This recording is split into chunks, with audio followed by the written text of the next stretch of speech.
In the cold silence between stars, the alien vessel shimmered like a tear in space, its silver hull pulsing with soft blue veins of energy.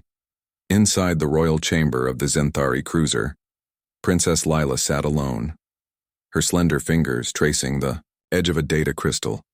Her violet eyes distant and troubled. She was the last of her bloodline, the final heir to a dying empire. And time was running out. The Zenthari were once a proud and ancient race, their civilization spanning thousands of worlds. But a mysterious plague had swept through their kind, leaving only a handful of females alive and no males at all. Their biology required a bonded mate to awaken the reproductive gene, and without it, their species would vanish into cosmic dust. Lila had tried everything, cloning, artificial insemination, even forbidden gene splicing. But nothing worked. The Zenthari needed true emotional resonance, a bond forged in trust, not science, desperate. She turned her gaze toward the one species, the galaxy. Underestimated humans, they were chaotic, unpredictable, and emotionally volatile. But they possessed something rare, raw, unfiltered connection they loved fiercely. They fought with honor, and sometimes they sacrificed everything for strangers. It was that spark Lila needed on the dusty frontier world of Series 9. A lone human soldier named Claire Morgan sat in a dimly lit bar, her worn armor still stained with the ash of her last battle. She had been dishonorably discharged after refusing to fire on civilians during a corporate raid. Now she was just another ghost drifting through the outer rim with nothing but a pulse rifle and a broken heart. That night, a sleek alien shuttle landed outside the bar, its doors hissing open to reveal two tall Zenthari guards, their skin shimmering like opal, their eyes unreadable. Claire tensed her hand, drifting toward her sidearm. But before she could react, a soft voice spoke from within the shuttle. "Mean you no harm." Human, the voice belonged to Lila, who stepped forward, her silver robes flowing like liquid moonlight. "I have come to offer you a job," Claire narrowed her eyes. "What kind of job? Pretend to be my husband." The words hung in the air like smoke. Claire almost laughed, but something in the alien princess's gaze stopped her. It was not mockery. It was pleading. "Why me?" Claire asked. "Because you have a record of loyalty, even when it cost you everything." Lila replied, "Because you chose compassion over orders and because you are alone, just as I am." After a long silence, Claire nodded. Not for the credits, though the sum was staggering, but because deep down she recognized another soul drowning in silence, aboard the Zenthari cruiser. Claire was given new clothes, soft fabrics that adjusted to her body temperature, and a suite that overlooked the swirling nebula of the Andromeda Veil. Lila explained the rules. They would live as mates in front of the royal court, attend ceremonies, share meals, and sleep in the same chamber, though no intimacy was required. It was all for show, to convince the elders that the bloodline could continue. At first it was awkward. Claire fumbled through rituals, mispronounced titles, and once accidentally insulted a high priestess by offering her a protein bar. But slowly something shifted. They began to talk, not as princess and mercenary, but as two women burdened by duty. Lila spoke of her childhood in the crystal gardens of Zenthara, how she used to chase fire moths through the singing trees. Claire told stories of Earth summers barefoot in the grass, chasing fireflies under a sky full of stars. They laughed at the coincidence. Nights grew softer. They shared tea made from stardust blossoms and watched old Earth movies on a hollow screen. Claire introduced Lila to Casablanca, and the princess cried at the ending. "You humans hold love like a weapon and a shield," she whispered one evening during the bonding festival, a sacred Zenthari tradition where mates exchange light threads symbolizing unity. Claire hesitated, but Lila took her hand and placed the glowing filament in her palm. "Your presence is already a gift," she said softly. Weeks passed, and the court began to believe the charade. Even the stern elders nodded in approval. But then, something impossible happened. Lila collapsed during morning meditation, her skin pale, her breathing shallow. Medics rushed in, scanning her with devices that hummed like wind chimes. Their faces turned from concern to shock. "Princess, she is with child," one whispered. "But that is not possible." Another argued Zenthari cannot reproduce with other species. Yet the scans did not lie. A tiny heartbeat flickered within her, a hybrid never before seen in the galaxy. Claire stood frozen in the doorway. Her mind racing. This was not part of the deal. She had signed up for deception, not parenthood. Lila opened her eyes weakly and reached for Claire's hand. I did not plan this, she whispered. But I do not regret it. Confused and afraid, Claire stepped back.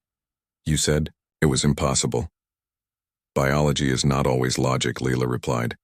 Sometimes the universe surprises us when we stop fighting it. The news spread like solar flares through the Xanthari fleet. Hope returned to a people who had forgotten its taste, but not everyone. Celebrated. A faction of traditionalists led by Elder Vora declared the child an abomination, a violation of sacred law. They demanded Lila step down and the human be executed, faced with rebellion. Lila made a choice. She would not hide, she would not run. She called for a grand assembly and stood before her people with Claire at her side. This child is not a mistake, she announced, her voice ringing through the chamber. It is a miracle born of trust, not blood of choice, not command. We have spent centuries believing we are alone in our pain. But look at us now. Two different beings from opposite ends of existence who found something real. Claire stepped forward, her voice steady. I came here for credits and a roof over my head. But I stayed, because you showed me kindness when I had none left to give this child. If it lives, we'll know both our worlds. It will carry human courage and Xanthari grace, and no one, not even your laws, will make it feel like a monster. The chamber fell silent. Then one by one the elders bowed. Even Vora lowered her head, not in surrender but in awe. Months later, in the heart of the Xanthari nursery, a small crib glowed with bioluminescent vines. Inside lay a newborn, its skin a soft bronze, its eyes already shifting between blue and violet. Claire rocked the cradle gently while Lila watched from the doorway, her hand resting on her still tender stomach. You stayed, she said softly. Claire smiled. I had nowhere else to go. You have a home now, Lila replied. Outside, the ship drifted through a sea of stars, quiet and endless. But within those walls something new had begun. Not just a child, but a bridge between worlds built, not by war or conquest, but by two women who dared to pretend and ended up believing Galaxy would never be the same. But for now, in this quiet moment, there was only peace. The soft breath of a sleeping hybrid, and the unspoken promise that love, no matter how strange or unexpected, could rewrite destiny. Claire reached for Lila's hand, and this time there was no performance, no audience, just truth, warm and real. Like sunlight after a long winter. They had started with a lie, but what grew from it was more honest than anything either had known. And in the vast, indifferent cosmos, that was enough. The days after the birth were quiet but tense. The Xanthari ship moved through deep space, far from known trade lanes, hidden in the shadow of a dead star. Lila spent most of her time in the nursery watching her child sleep, its tiny chest rising and falling like a calm tide. Claire stayed close too. Not out of duty anymore, but because she could not bring herself to leave the small, bronze-skinned infant who sometimes reached for her with fingers that shimmered faintly blue. The child had no name yet. Naming was a sacred rite among the Xanthari and required the blessing of the Elder Council. But with the recent unrest, many elders still refused to acknowledge the hybrid as legitimate. Lila refused to force the issue. She would wait until the child was ready, until the people were ready. Meanwhile, Claire trained again, not with weapons but with Xanthari tutors, learning their language, their history, their customs. She wanted to understand the world her child would inherit. She practiced the soft clicks and hums of their speech until Lila laughed and said, You sound like a confused songbird, but your heart is in the right place. One evening, as the ship passed through a field of frozen comets, Claire found Lila on the observation deck, staring into the void. Do you ever wonder what Earth would think of her? Claire asked, nodding toward the nursery. Lila smiled faintly. They would call her a miracle or a monster, depending on who you ask. Humans fear what they do not understand, just as my people once did. But we are trying to be better, Claire said. Yes, Lila replied, and that is enough for now. Back in the nursery, the baby stirred and let out a soft, cooing sound. Unlike any human or Xanthari noise, it was something new, a blend of both worlds. Claire picked her up and held her close. The child nuzzled against her neck and sighed contentedly. Her first laugh came a week later during a lesson in Zenthari. Light-weaving, Claire had tried to mimic the elders by shaping glowing threads into simple shapes but kept failing. The threads kept slipping through her fingers. The baby watched from her floating cradle and suddenly let out a bright, bubbling laugh that echoed through the chamber. Both women froze, then burst into laughter. Themselves, that night Lila whispered a name into the dark Ayla. It meant dawn in the old tongue, the first light after a long night. Claire liked it. It felt right. But peace never lasted long in the galaxy. A distress signal broke through the silence. One night coded in old Zenthari military cipher. Lila recognized it at once. It was from a hidden colony world, Kalis Prime, where a few hundred Zenthari survivors had taken refuge years ago. The message was short and desperate. They were under attack by whom, Claire asked. The Voran faction, Lila said, her face tight with worry. They must have found them. Vorans were the hardliners who believed purity of blood was the only path to survival. They had splintered from the main fleet after the birth announcement, and vanished into the outer sectors now. They were hunting the last pockets of Zenthari who accepted the hybrid child. We have to go, Claire said without hesitation. Lila looked at her surprised. You do not have to do this. I do, Claire replied. This is... My child-tooth journey to Kalis Prime took 3 days.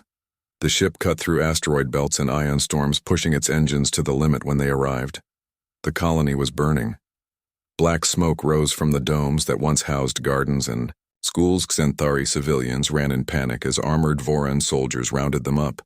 Claire suited up in borrowed Zenthari combat gear, sleek and light but strong. She carried no guns, only a pulse blade that hummed with stored energy. Lila stayed aboard, to protect Ayla. But her eyes held a silent plea: bring them home. Claire dropped into the chaos, moving like a shadow through the smoke. She disabled Voran patrols with quick, precise strikes, not killing but disabling. She remembered her old training. On Earth, how to fight without hate, how to protect without destroying. She found the colony leader, an old woman named Nessa, hiding in the central archive with a group of children. They took the others to the main plaza. Nessa whispered, her voice shaking. They say they will execute them unless Princess Lila surrenders herself and the child. Claire clenched her jaw. No, she moved fast, reaching the plaza just as Elder Vora stepped onto a raised platform flanked by armed guards below dozens of Zenthari, knelt bound and frightened. Vora raised her voice hand over the abomination, and your lives will be spared. Before she could finish, Claire leapt from the rooftop landing between the prisoners and the guards. The pulse blade flared to life, casting a blue glow over the square. You do not get to decide who is worthy of life, Claire said, her voice steady. Vora's eyes narrowed. Human. You are out of your depth, maybe, Claire replied. But I have something you do not, and what is that, heart? The fight that followed was swift. Claire used the environment to her advantage, knocking over energy pylons, creating bursts of light and sound that disoriented the guards. She freed the prisoners one by one, until only Vora remained. You cannot win, she hissed. Already have, Claire said, pointing to the sky above them. The Zenthari cruiser descended, its hull gleaming like a promise. Lila stood on the ramp, her eyes blazing with authority. Behind her, dozens of loyal soldiers armed and ready. Vora's shoulders slumped. She knew she was outnumbered. Take them, Claire said, but do not kill them. They are still our people. Just lost. Lila nodded, and the loyalists moved in, securing the Vorans without violence. Back on the ship, the rescued colonists were given food and rest. Nessa approached Lila and knelt before her, then turned to Claire. You fought for us, though we are not your kind. Claire shook her head. Kind does not matter when someone is hurting. That night in the nursery, Ayla reached for Claire with both hands, her eyes glowing softly blue, then shifting to warm brown, a sign the Zenthari healers said of deep emotional connection. She knows you, Claire said softly. She knows love, Lila replied. In the weeks that followed, the rescued colonists chose to stay. Aboard the cruiser, they began to rebuild not just their lives but their beliefs. Slowly, the resistance to the hybrid child faded, replaced by curiosity, then acceptance, then pride.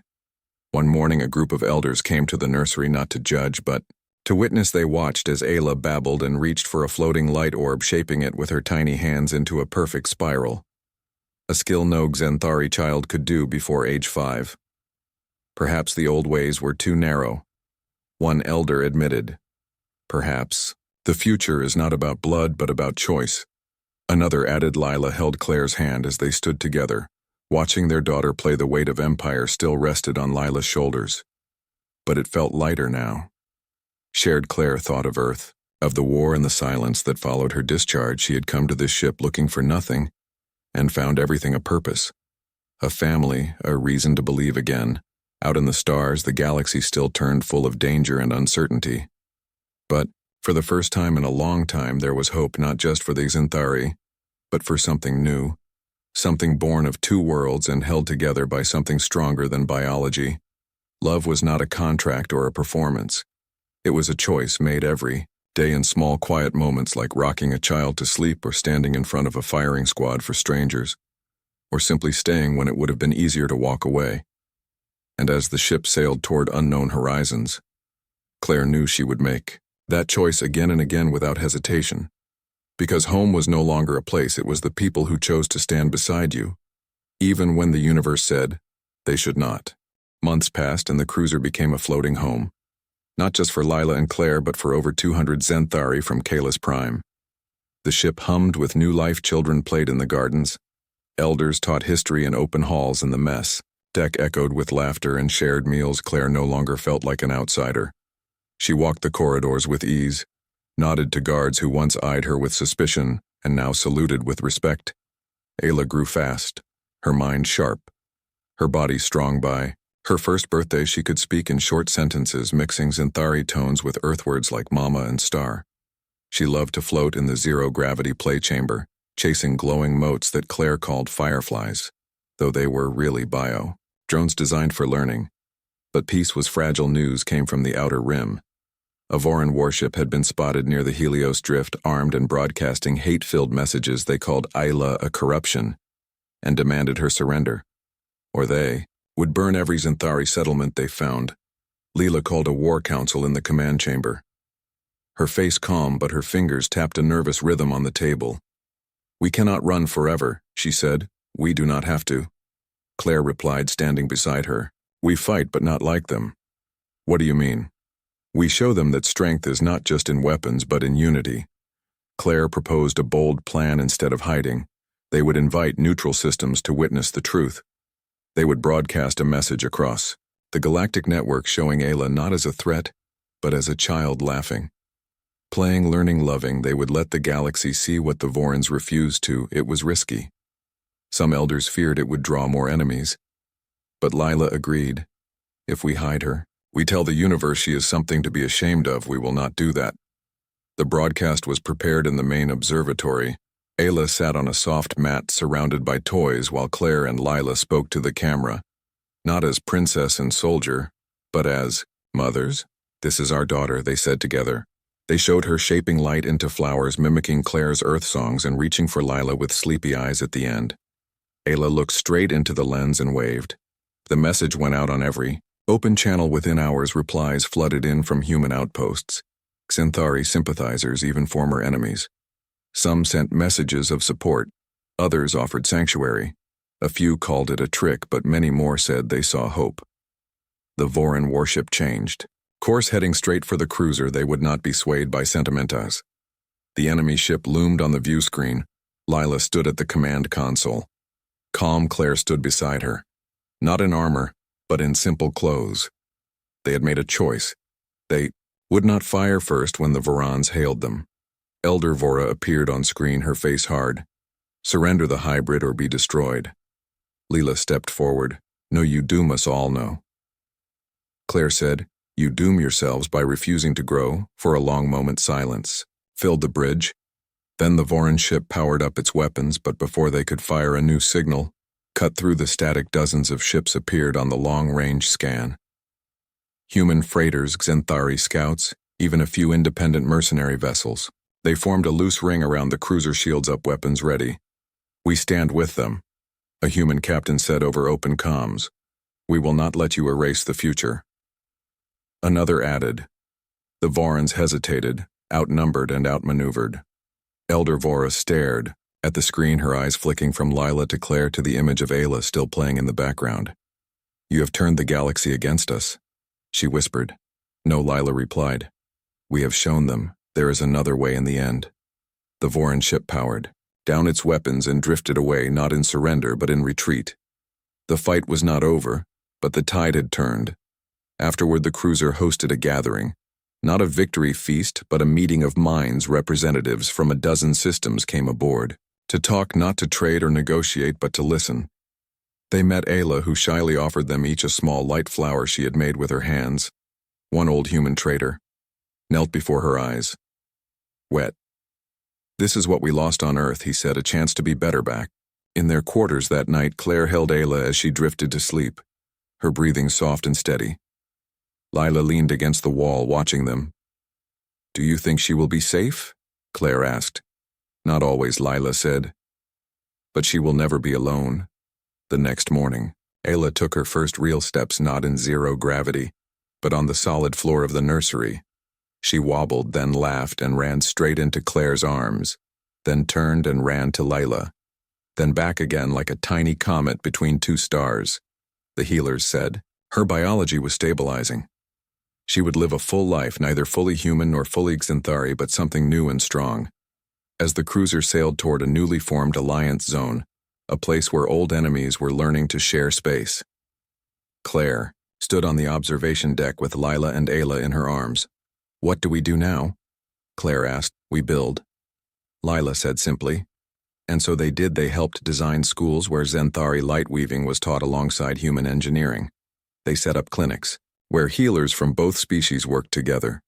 They even started a small garden on Deck 7 with earthgrass and Xanthari moon vines growing side by side.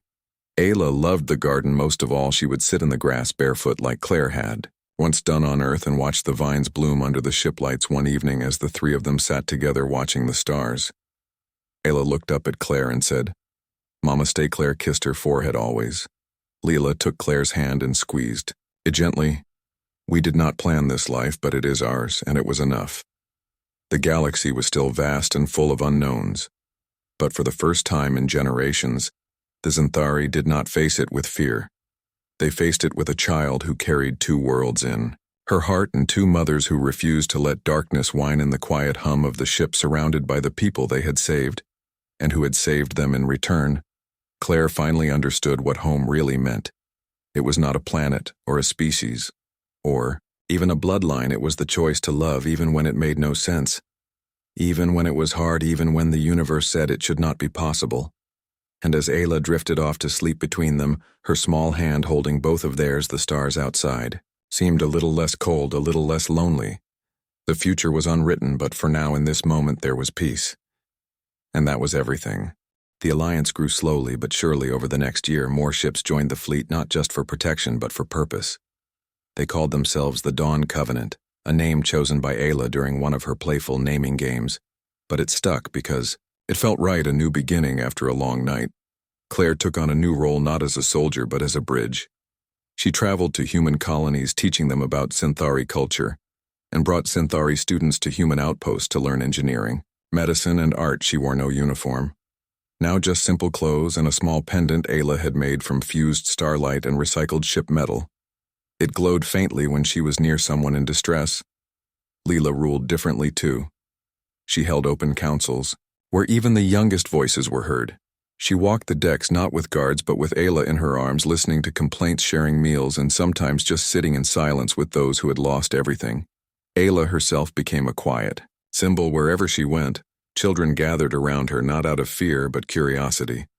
She spoke both languages with ease and often mixed them, creating new words that made elders chuckle and linguists take notes. She could calm a crying child with a soft hum or make a grumpy mechanic smile by handing him a perfectly shaped light wrench. But not all was calm deep in the void. Beyond the Alliance borders, a new threat stirred. Not Vorans this time, but something older, something the Xanthari had only whispered about in ancient texts, the Void Weavers, beings of pure entropy, who fed on division and fear.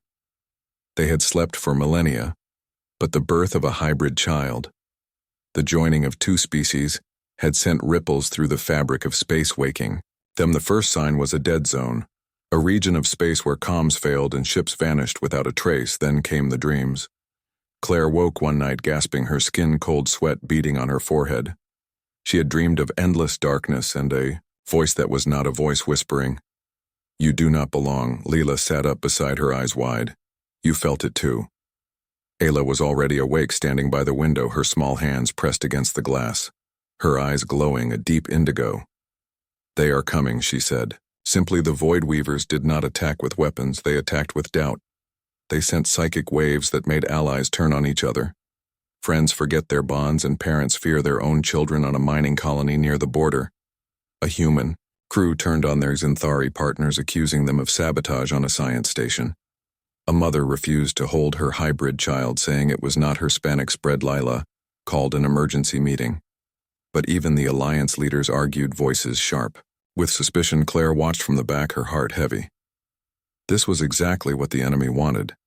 After the meeting, she found Ayla in the garden, sitting cross-legged in the grass, surrounded by floating orbs of light she was weaving them into. A complex pattern. A shield of harmony, the old text called it. Can you stop them? Claire asked, kneeling beside her. Not stop, Ayla said. But remind them of what?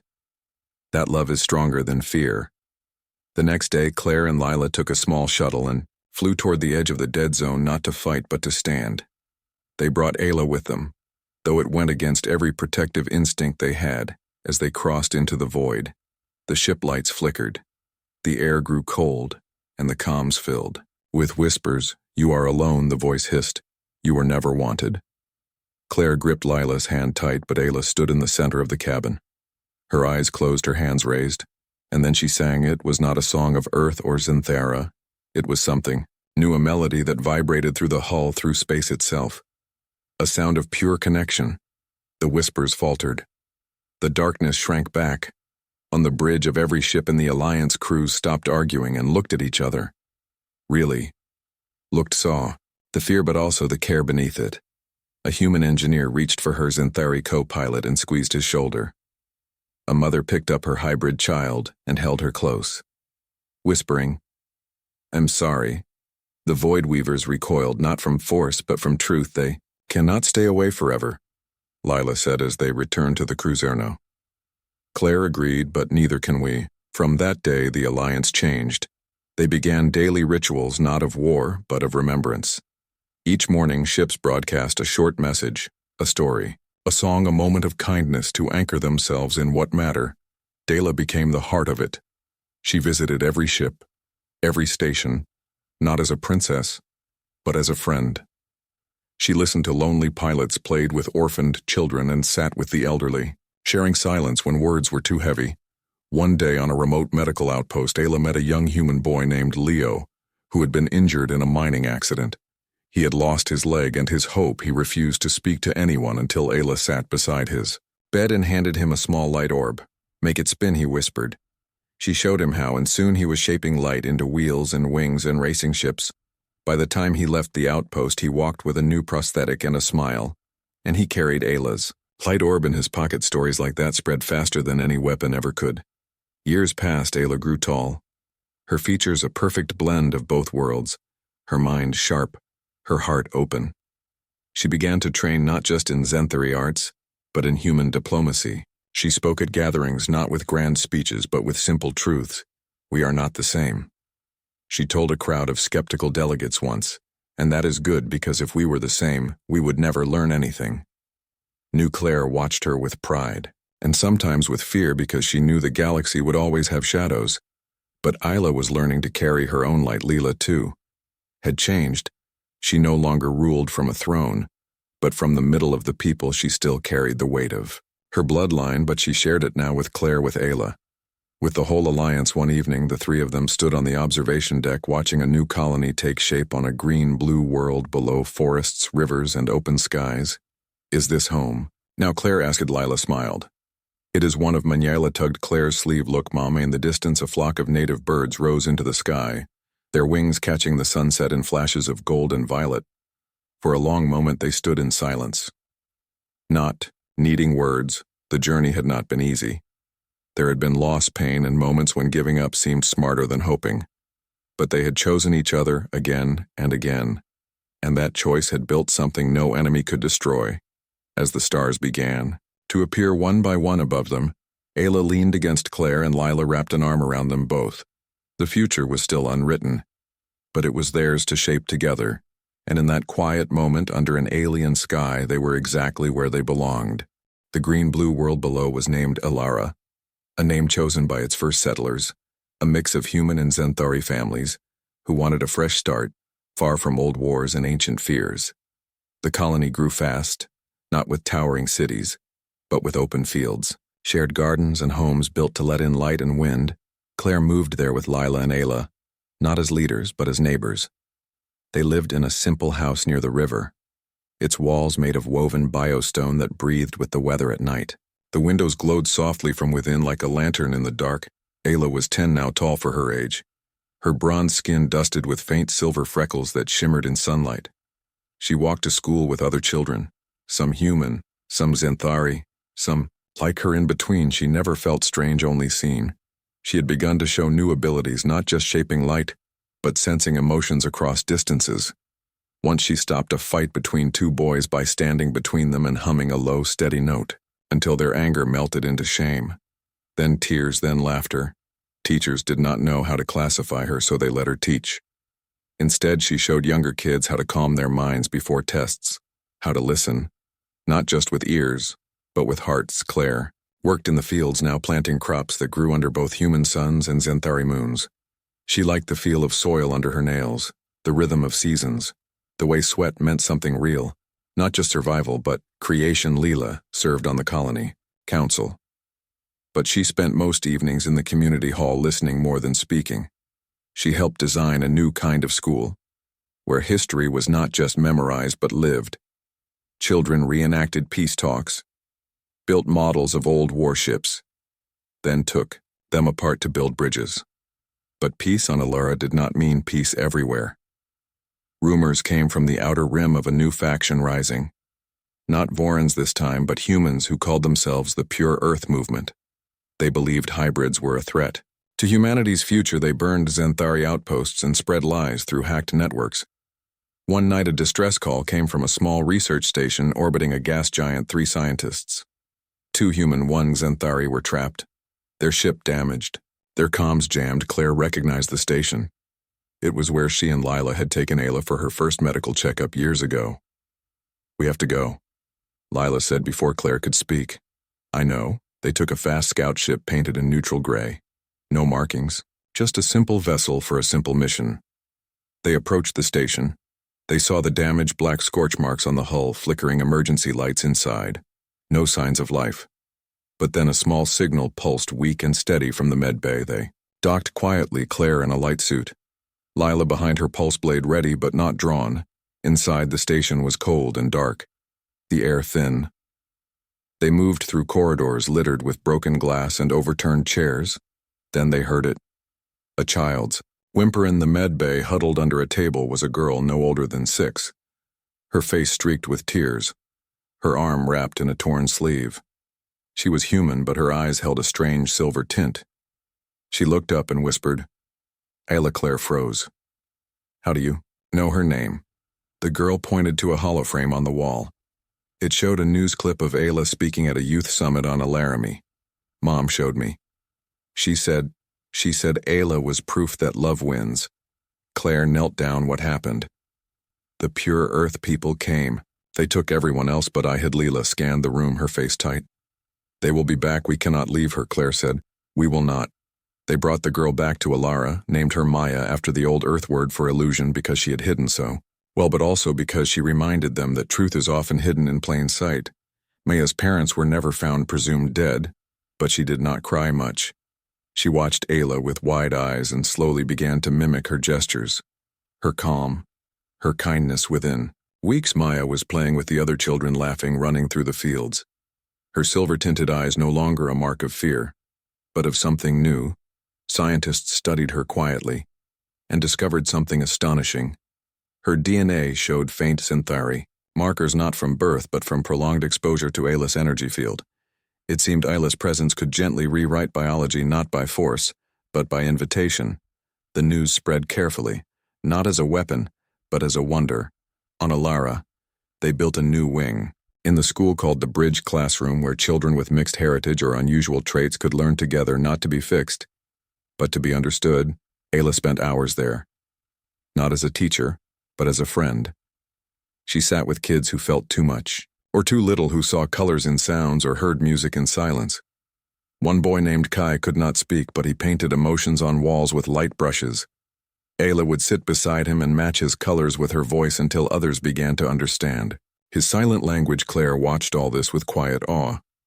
She had once thought strength was in fists and rifles, but now she saw it in open hands and shared meals, in the way Ayla held Maya's hand when nightmares came. Ayla, too, found joy in small things. She planted a garden of earth flowers and Synthari moonvines, and every evening, she and Claire walked through it hand in hand, watching Ayla and Maya chase fireflies that were not fireflies at all, but tiny drones Ayla had programmed to glow like childhood memories.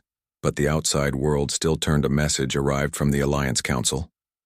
A peace summit was to be held on neutral ground, a moon called Seren. They requested Ayla's presence, not as a symbol, but as a witness. She is just a child, Claire said. She is more than that. Lila replied gently, and they know it. So they went. The summit was tense. Old enemies sat across polished tables, voices sharp with old wounds. But when Ayla entered the room, silence fell, not out of fear but respect. Did not speak at first. She simply walked to the center and placed a small seed in a bowl of water. It was a hybrid seed. Earth oak and Zenthari starbloom watch, she said as. They watched the seed sprouted, then grew leaves that shimmered silver and green. Within minutes it became a small tree, its branches reaching toward the artificial sun above. This is what happens when you stop fighting and start growing, she said. No one argued after that. Treaties were signed, not perfect, but honest promises. To listen, to try to share. On the way home, Ayla fell asleep in the shuttle, curled against Claire's side. Lila watched her with soft eyes. Do you ever wonder what she will become? Claire asked. Lila smiled. I do not need to wonder. I see her every day back. On Alara, the colony celebrated not with grand parades but with a shared meal under the stars. Tables stretched across the main field filled with dishes from a dozen worlds. Children ran between them. Laughing elders told stories, and for one night, the galaxy felt small and kind. That night, as Claire stood on their porch watching fireflies dance over the river, Lila joined her. We did good, she said. We are still doing it, Claire replied. Inside, Ayla and Maya slept side by side, their breathing in, sink their dreams probably full of light and trees and futures yet unwritten. The road ahead would not always be smooth. There would be setbacks, losses, moments of doubt. But they had built something real, not with laws or weapons, but with daily choices, to care, to stay, to believe.